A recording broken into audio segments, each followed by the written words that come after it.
Joined on the program here by sheriff of this county. Did you get the? You're not wearing the glasses. You get the eyes done. I did. Good. I did. How did you like it? Yeah, I'm still working on them. They're we're not done yet, but they're 100% better. That's pretty good. Yeah, That's I had cataracts in both eyes. Oh, dude. Yeah. Well, good. I say good for you. Because you're a handsome fella. And I am. Thank you for that. You're welcome. Here's the thing. A little bit squirmish. I told you this during the break, and I'm not kidding. We've been talking about Greg Williamson, our chief of police, is leaving, and I said this the other day. I didn't mean it in a bad way. I wouldn't be surprised if Sheriff Youngblood at some point is going to just retire too. I just can't imagine with this anti-law enforcement sort of mania that's sweeping the country. How do cops win this? How did that sort of battle for the hearts and minds? How do we turn this sentiment around? We can it's just you saw the most chilling thing I've seen in a long time was that highway patrolman in Fresno shows up because somebody's doing donuts there, and they start beating on his car, and the cop ran away and had to. He was in serious danger. Well, he could have stayed and gotten back up, and we could have had a major confrontation. But the cops would have been blamed for the whole thing. Absolutely. And you know that, and you know your guys. That's where we're at in this country, and it is. It's pretty frightening that we've empowered a group of people to disobey laws, and we have to work. 99% of the community, especially in Kern County, support their law enforcement. Absolutely, there's a very, very small percentage of people that have a very loud voice, and quite frankly, the media gives them that loud voice. It is what it is. We work well with our community. We have a mutual respect with everyone in the community. They know if they commit crimes, they're going to wind up getting arrested. We know that we have to treat them with dignity and respect. So we're really fortunate in Kern County to have that kind of relationship. No, and we're very proud of the fact that you guys work so hard to maintain that relationship. But just as an example, okay, we have these shootings, the one in Tulsa, but the far better example is like in Charlotte, where we've got people out rioting and setting stuff on fire before they even found out that the guy in question. I mean, this guy got out and had a ankle holster, and his wife comes out and says, well, he didn't have a gun, he was reading a book. No, he had a gun and an ankle holster. And if you watch that video, you hear the woman saying, now she knows she's filming. He doesn't have a gun. You hear her say that. Okay. You also hear the officer, who doesn't know he's being filmed, saying, drop the gun over and over and over again. Yeah. He wasn't making that up. At the very least, in his mind, the guy had a gun. And I think at the end of the day, we found out that he did have a gun. Yeah. That doesn't matter to some of these groups. I was talking to one of the radio hosts one day, and he asked me what my problem was with Black Lives Matter. And I said the problem with groups like that, he tried to tell me they wanted equality, they wanted fairness. I go, no, what they want is an indictment. Yeah. Doesn't matter what the law is. Doesn't matter what occurred. They want a cop indicted no matter what. Yeah, exactly. And that's that world that law enforcement is in today. That's what I'm saying. And you have to. And look, we would all be a lot more down with what Black Lives Matter is doing if they looked at this in a rational way. In other words, if a spokesman came out and said, you know what, if this guy had a book, we're going to be pissed. But he didn't. He had a gun but they're still out there. Well, look at the one in San Diego, Scott, that had the electronic cigarette. The pipe thing, and it gets out and points it like this. That was obviously a suicide by cop. Obviously, he knew, but still, he knew what was going to happen. But we've lost that part where you wait and see what's up before you start raising hell. The law is very clear. It's what's in the officer's mind, and the officer at that moment believed he was going to be assaulted with a firearm. He had two choices, and had every reason to think die. that. Yeah. That was the two But options. as a guy, and you're the sheriff of Kern County, you've got a big department and a lot of people, and that's a real thing now. And we're not all camered up yet, but that could happen in any community in America now. And by the way, you don't have to. Okay, maybe people in Bakersfield are very pro law enforcement, but now they will import protesters to your town. Yeah, there were a bunch of people arrested in Charlotte that weren't even from North Carolina. So one of your guys has to go out. Somebody points a vape pen or cigarette or whatever at him, and nobody wants to shoot anybody. That can end up in the street, and now you got a massive headache with protesters in your town screaming bloody murder without any. And we've had that already. Sure. But, I mean, why can't we nobody waits for the facts anymore, and the media just seems to really love to jump the gun on these things. Yeah, they do. Well, the problem with the media, it's become who's first, not who's correct or right.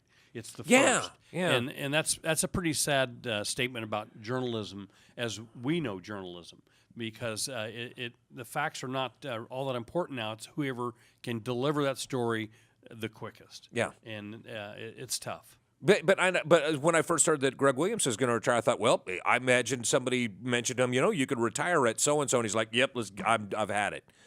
And I think that might be pervasive in all of law enforcement. Yeah, we all time out at some point in our careers, but times like this are not only difficult to be the sheriff or the chief of police. It's extremely difficult because you're attacked from all angles. Right, and it's all lands at your doorstep. Whatever happens out there. But it's also tough to be that young police officer that's just come out of college or out of high school and wants to truly be someone that serves their community, and they're faced with this. And they go, "Why would I want to do that?" Yeah. For 30. Yeah, that's what I'm worried about. Years. Why? Yeah. When I saw that highway patrolman running away from that scene, because I'm sure he was on the radio, and I'll bet you his commander said, "You know what? It's not worth it. It's going to cause an incident. Get out of there." I suspect that's probably exactly what happened. He probably didn't have to be told. But the more that happens, because he knew it was going to turn into a really ugly situation. But how many communities now are cops going to just say, "You know what? We're not going to patrol there. We're not going in there. It's just going to cause a big stink, and next thing you know, we're going to protest. I'll just let it go." Yeah. And then people are going to complain that they don't have adequate police protection in those communities. Well, I think one of the things we have to do is we have to involve the members of the community and the media in our deadly force scenarios, where they can actually go into a room where we go through scenarios and they can shoot or not shoot. Yeah. And we can tell them whether they're dead or not dead, because that's real life. Yeah. And you don't have 30 seconds or a minute to make your decision. It happens now, and it's over. Yeah. Well, the thing that concerns me is I don't know how we turn this around. I don't know how much good PR it's going to take for all of America to say, "You know what? Yeah, these cops are doing a really hard job." We start with the President of the United States. That's where we start. Yeah. You got to stop empowering these groups. These people that are all out there protesting every single day, are they employed? Probably not. They seem to have a lot of spare time to show up at rallies. They're probably getting a government check. Yeah. And let's be honest, why not? If I'm getting paid to do things like this, we have to start at the top of our country, and that president has to set the tone for what laws are and what law enforcement's about. And so this next election is extremely important. But how did I think the Charlotte one is a perfect example. How did the first reporter on scene who talked to the protesters not ask, "What? Don't you guys want to wait and see if the cops are right and he had a gun before you start all?" But no, that question never gets asked. You could pick up the L.A. Times yesterday on an incident in L.A. that occurred, and what it said in the big letters next to the article was, according to a witness, he was walking away with his hands up. Right. Well, he might have been at one point. Yeah. But when the shots were fired, he was not in that position. Right, and according to a witness is not something that shouldn't be in the headline. No, it's because you and I both know that what the according to a witness turns out to almost always be nonsense. But that sells, and that's where we're at. Great. All right, we got to take a break. Don't go anywhere. Stick around. We got to take a break. We'll be back more with Sheriff Youngblood after this. It's the First Look program. It's News Talk 1180, the new 96.1 KERN. We're streaming live on the internet at Bakersfield.com. We're talking to Sheriff Donny Youngblood, who is, again, it's just I don't know. We get this, you guys go to a lot of trouble, this whole innocent until proven guilty thing with every suspect and every perp and everybody you come into contact with. And it just seems like we sort of forgot that cops are Americans too. Because now it's just no matter what goes on with law enforcement, they're guilty until proven innocent. And there's a lot of ugliness goes on before we find that out. Well, the worst thing is we're accused of being racist. We're accused of doing things because of someone's color, which nothing could be further from the truth. Well, cops look at behavior. They look at people that do something suspicious, and they probably don't even know what the race is because they're focused on that behavior of that person, a driving pattern, or someone comes running out of a store, or suspicious activity. It's not about race. It's about activity. And it's not about the officer being right or wrong. It's about the person doing what the officer asks them to do or tells them to do. That's the key to all this. We won't have any of this. Look how you treat Hop. He's really white.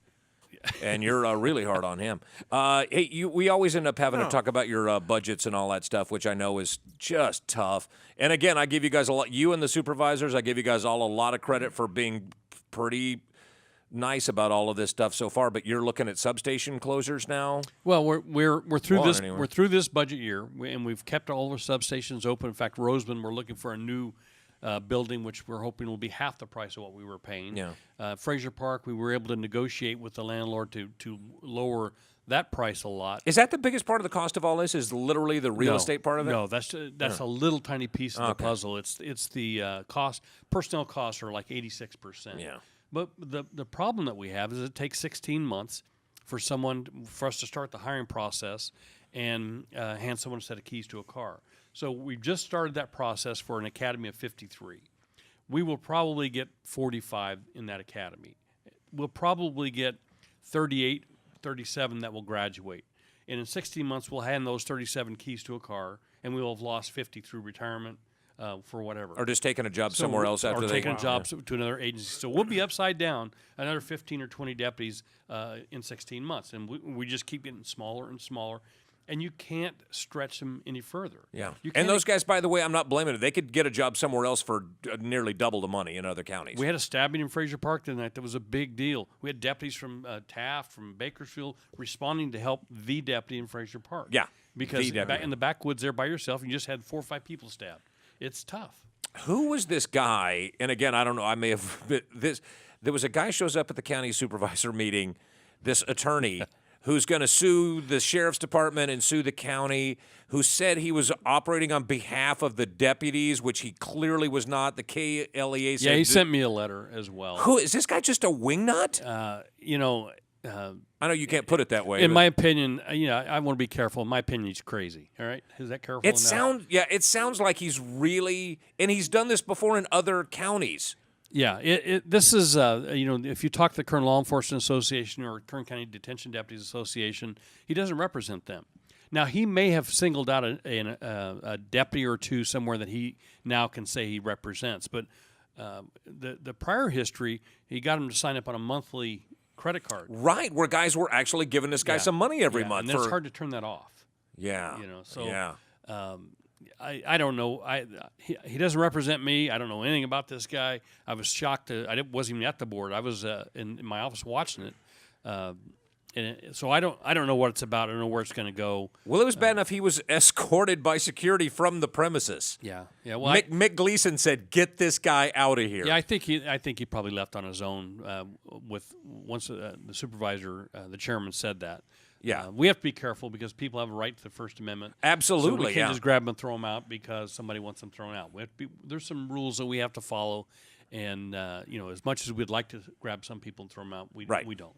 What a bizarre story. And I get it. Maybe he comes to your town, your county, yells this crazy, and maybe a couple of deputies think, hey, maybe this guy will get us some whatever. I don't know.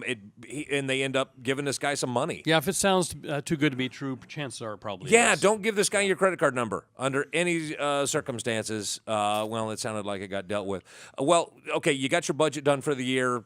So far, so good. Cuts, obviously, but what about the future? Oil is at $48. Yeah, we're looking at another round of cuts next year. I don't know where they'll come from. Well, I do know where they'll come from. They come from people, and you can't have a substation if you don't have a deputy to put in it. Yeah, what's the point? You can't have body cameras if you don't have a deputy to pin that body camera on. Yeah, and right now I just got the report yesterday. We're down 92 deputy sheriffs vacancies.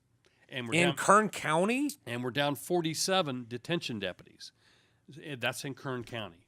And next year at this time, we'll be over 100. It'll just keep getting, unless we start over-hiring and hiring more than we have positions for, so that when we get through that 16-month period, we're actually gain some.